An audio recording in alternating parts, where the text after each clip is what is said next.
Minggu lepas, Amerika Syarikat buka semula dokumen mahkamah dan buat pertama kali gambar dan video daripada Pulau Epstein terdedah kepada umum. Kes yang paling kontroversi di Amerika Syarikat. Sebuah pulau yang dibina khas untuk tujuan SE__. Sendiri lah. Tempat rahsia untuk golongan elit dan Presiden US, Trump, pun pernah dikaitkan dengan pulau ni. Kes ni dah bertahun tapi sampai hari ni tak selesai. Jeffrey Epstein ditahan FBI dan tak lama lepas tu dia hilang nyawa dalam tahanan yang paling ketat di Amerika Syarikat. Secara kemalangan yang pelik-pelik. Teori yang paling kuat, dia dibungkam untuk lindungi tokoh-tokoh elit. Pulau Epstein bukan pulau biasa. Lokasi tertutup untuk eksploitasi bawah umur, jauh daripada mata awam. Pulau ini siap dibangunkan pada awal tahun 2000 dan dalam tempoh itu ramai VIP pernah datang sini. Ahli politik, ahli ekonomi, selebriti, ahli penjagaan. Mangsa pula 14, 15 ke 16 tahun. Jumlah yang dikenal pasti antara 150 sehingga 200 orang. Ini bukan kes terpencil, ini ialah rangkaian. Jeffrey Epstein ialah seorang billionaire, tapi tiada bisnes yang jelas. Dia hidup atas hubungan dengan orang yang kuasai dunia. Katanya urus harta orang kaya. Hakikatnya kekayaan dia datang daripada hubungan politik dan elit. Dia bukan ahli bisnes, bukan network kereta, dan network itu bawa dia kepada Pulau Little St. James. Epstein beli pulau itu pada tahun 1998. Dia bina villa mewah, bilik rahsia, swimming pool, port helikopter dan lain-lain. Pulau itu beroperasi dengan lebih 70 staf. Pulau ini sebagai tempat beristirahat untuk golongan elit di mana mereka dilayan, diberi privasi penuh dan menikmati aktiviti SE__ yang disediakan oleh Epstein. Semua jadual dirancang ikut tetamu VIP dan segala bentuk hiburan termasuk mangsa disediakan mengikut permintaan. Modus operandi begini.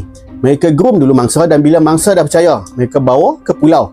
Epstein dan Maxwell, partnernya, cari mangsa di luar. Mangsa kebanyakan rakyat US juga. Mereka tawarkan kerja urut, modeling ataupun beasiswa. Mereka dibayar kecil antara USD 200 hingga ke 300. Bila dah buat job 2 ke 3 kali, mangsa dah percaya, mereka dibawa ke pulau. Satu lagi MO ialah menggunakan mangsa sendiri. Mereka dipaksa untuk bawa kawan baru yang anda kena faham kat sini. Even mereka ni mangsa, mereka dapat bayaran.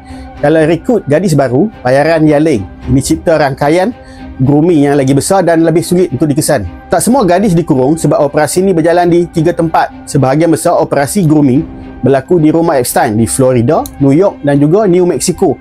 Yang di pulau pun tak diletakkan dalam bilik kecil seperti yang anda sangkakan. Mereka dibiarkan berjalan dalam pulau, tapi tiada bot, tiada telefon. Semua laluan dikawal.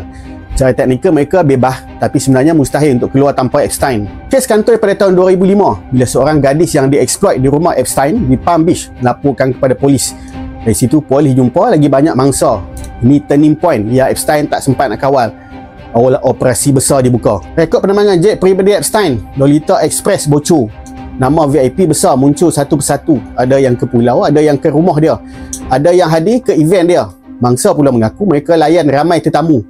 Pulau ini ialah pusat jaringan exchange antara Epstein dan juga orang yang berkuasa. Epstein bagaimanapun lepas dengan hukuman yang ringan. Kemudian kes ni senyap kejap. 2019, dokumen lama bocor, testimoni baru muncul.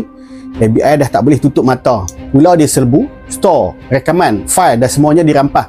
Beberapa minggu kemudian, Epstein hilang nyawa dalam sel penjara. Partner Epstein pula, Maxwell, dijatuhkan hukuman penjara 20 tahun. 2 CCTV yang menghala ke sel Epstein rosak. 2 pengawal tertidur.